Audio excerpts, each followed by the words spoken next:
You can ride a bus, call for a cab, or tap your app for an Uber driver. Karlee Tobola joins us now to talk about Uber, which has been on the news lately for reasons that might be disturbing for those who want to use the service. Yes, and what we've seen in recent days shows that drivers can be vulnerable too. Karlee?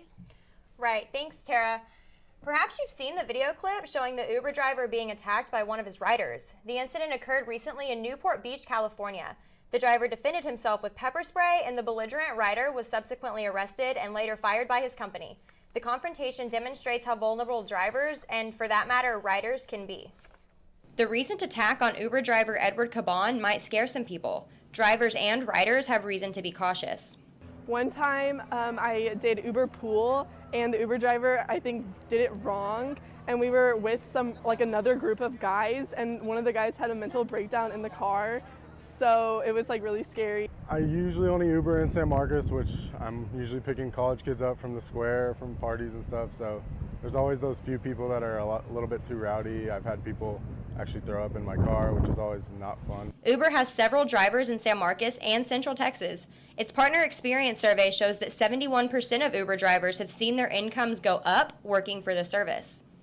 Not only do students rely on Uber for a safe ride home from the square, but the high demand for Uber in the San Marcos and Austin area allows some students to even rely on the transit service app as a job to pay their bills.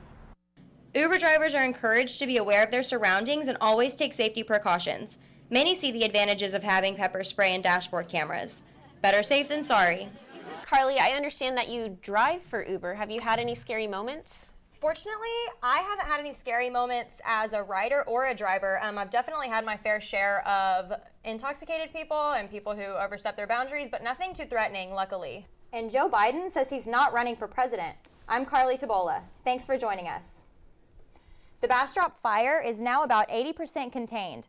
That is the latest word from fire officials who have been battling the wildfires for several days. Rain is in the forecast, which should help extinguish the fire once and for all.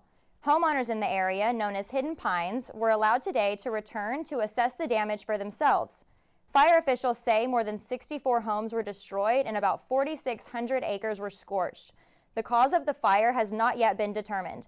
Arson or perhaps overheated farm machinery are two theories being examined. Vice President Joe Biden says he is not running for president. With his wife and President Obama by his side, he made the announcement this morning in the Rose Garden that he will not pursue the Democratic nomination. Biden revealed that the death of his son, Beau, has weighed heavily on his family. Biden says he and his wife have not had enough time to grieve the death of their son to commit himself to a presidential race. Republicans in the House may have a candidate for House Speaker if they meet his demands. After pushing back against requests to seek the speakership, Representative Paul Ryan has decided he could do the job. Ryan told his fellow Republicans in Congress that he's willing to become Speaker of the House, but he wants assurances that he will receive support from three major factions within the party. He also says the speakership should never interfere with his family time. Ryan, the father of four, says he will not spend weekends raising campaign funds.